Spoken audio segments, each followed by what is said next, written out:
A bit of a chess match in which Toney has appeared, not surprisingly, a little quicker and a little stronger than Mike McCallum. Toney fought in a much more even pace, consistent pace, rather than in the spurts he did in the first fight. But he's spurting right now. And he gets inside and lands a left hand to the face, which is the most effective blow so far in the bout. And you heard Toney's trainer, Bill Miller, saying, be first. Get in there and start the action. He doesn't want his fighter to get into a counter-punching duel with McCallum, who's a terrific counter-puncher. Toney is starting to get in on McCallum, that left side of his body early, and it's starting to hurt, too. Tell us how you can tell that, George. Well, he's protective of it. He hits him once, and the next time he covers up before he hits him another time. McCallum lands the jab. Left hand behind it is blocked. Toney with a solid left. There's a left hand by McCallum. Both fighters landing in close.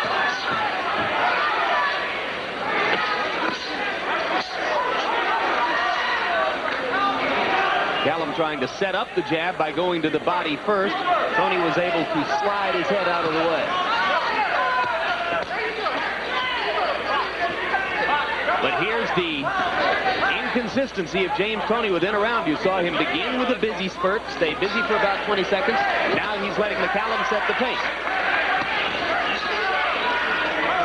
Let's go. Both of these guys have to really drain themselves trying to get down to that weight. They went a little lower. But they better not try to get too exhaust themselves too quick in this fight. Well, both fought at a measured pace in round one, and round two has been hardly any more intense. So far, much more of a tactical battle than was the case last December. And that's because they respect each other, right, George? Once you have respect, you do have respect. McCallum landed the left, but was backing up. Work out, come on. Work out, come on.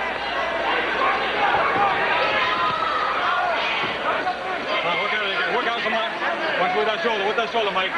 Both fighters trying to go to the body. Both fighters blocking shots to the body. Now Toney gets into the ribcage with the left. Come on, get him out.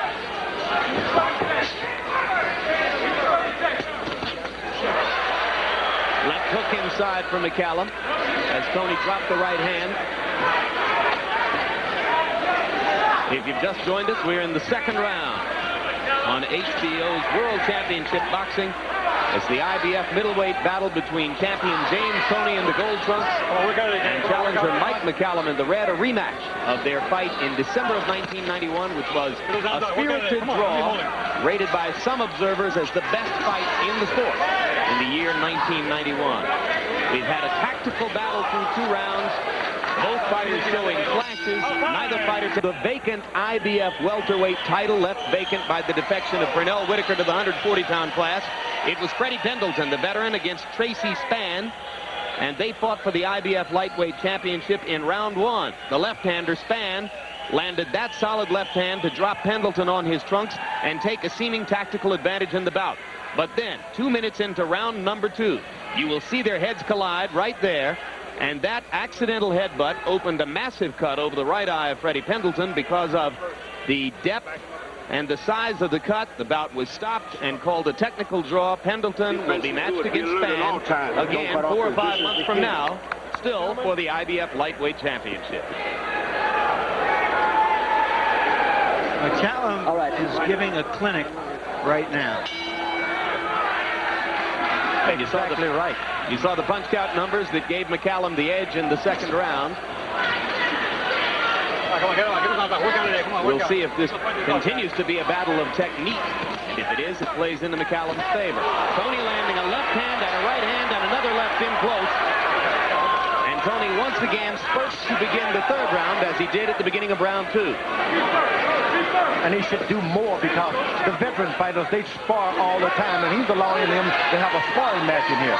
Toney should be all over him for the first 5 or 6 rounds to make him want to fight back, get some points. Well, yesterday in our meetings with the 2 fighters, Harold Letterman couldn't restrain himself from telling Toney what a nightmare he creates for judges by fighting only part of every round. And you're seeing it here. He's like a tornado, Jim. He comes down out of the sky with fury, then goes back up in the sky, disappears for a while, then comes back down again. And you better be ready.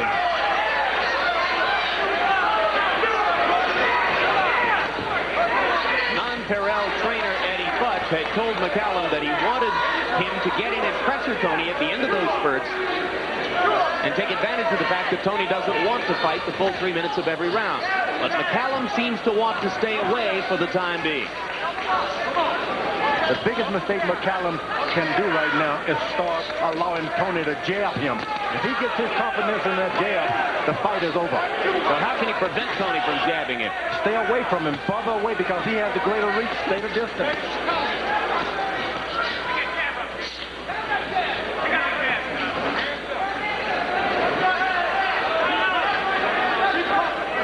For the time being, McCallum seems to be listening to you, George, as he does stay out of arm's reach from Toney during that 15 or 20-second stretch. You find the correct distance and you use it. Never get in between that perfect distance where your jab is king. Mike is remembering better tonight to go to the body, something he forgot about in their December fight. Now Toney begins another spurt with 45 seconds remaining in the round.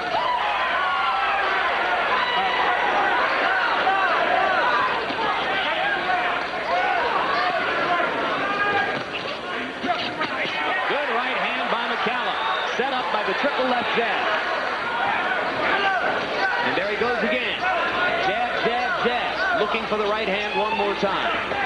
Toney backing away. Think about those jabs. Momentarily, they mess up your vision. You don't know what to do. It's best to step back for a moment. The two fighters trading jabs. Still a tactical battle through round number 3.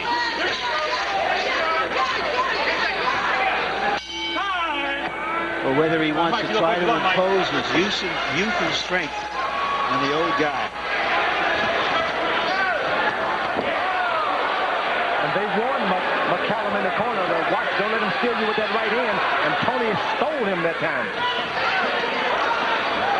Well, if the fight were limited to the first 10 seconds of every round, Toney would be the easy winner so far.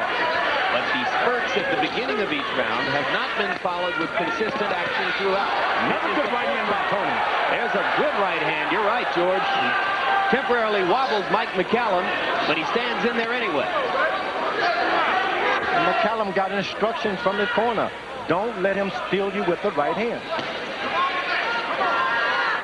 Those are right hand leads that are scoring for James Toney. Cocks his left shoulder in a fashion and throws it like a ball player. One of those fast pitchers or something.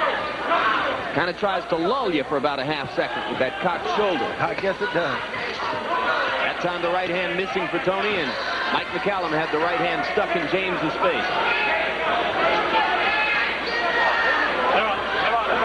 Come on, work out there, come on. Keep that glove close. Multiple jabs from McCallum again. That's the strategy which has paid off for him in the sections of each round that he has controlled. Body shots for Toney as McCallum comes in. Another right hand by James Toney. And McCallum comes back with a left. Toney is like an old veteran. He waits for one shot. Seldom you see that in young fighters.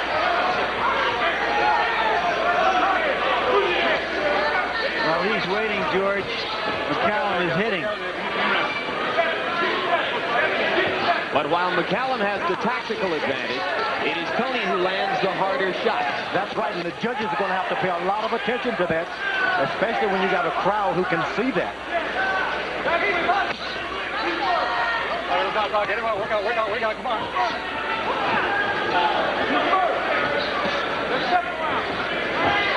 And at some point or other, we got to distinguish ourselves from the Olympics. Come on, Mike. Come on, Mike. You mean they don't have red and blue buttons here? Come on, guys. Those guys would tell us that 8 or 9 punches had landed so far in the fight. Our eyes tell us different. Punch out, your hands are free. Toney with the right uppercut. McCallum lands a left and a right inside. The two fighters trading solid punches as we come down the stretch in round number 4. Come on, guys. Come on. Work out of here. Come on. Toney said he wouldn't go for a big knockout shot earlier today, and that seems to be what he... Toney tries to give you confidence. He'll let you land 3 jabs. He bags farther off as though you've hurt him. He comes back with this shocking right hand to knock your head off. Because he wants to counter with that right hand over the top. And McCallum's right eye is already a little bloodshot, so you can believe something is happening that you can't see in that ring.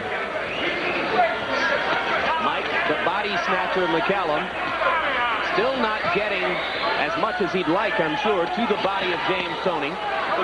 Get him on, Mike. But scoring with the jab and at times countering effectively off of Toney's action.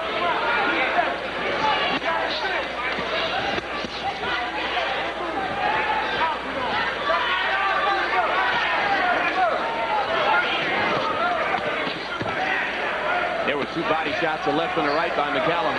So far in this bout, he's averaging only about 5 attempts at the body per round. He would like to be doing that more, and so would his 81-year-old trainer, Eddie Futch. Mouthpiece replacement now for McCallum as the mouthpiece fell out. Toney comes to the neutral corner. Could it be that Mike is tiring a little faster than his opponent, George? Could it be? There's some things going on the right side of McCallum's face. Yeah, you're right. That right eye is aware of it. Yeah.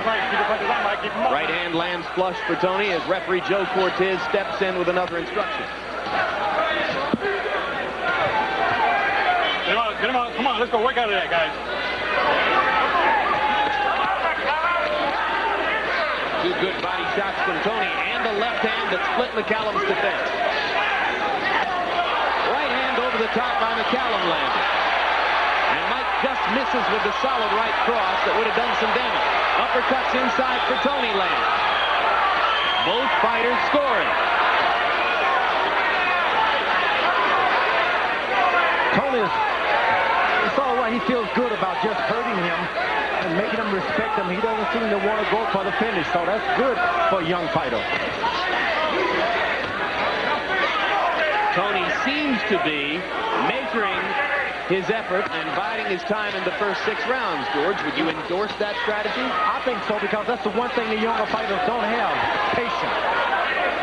And they lose a lot of fights because of impatience. McCallum remembering to go back to the body after Toney misses just slightly with the left hand. This is between spurts, and McCallum is trying to take advantage of it. So, come on, get him out of there, guys. Come on. Push, Mike.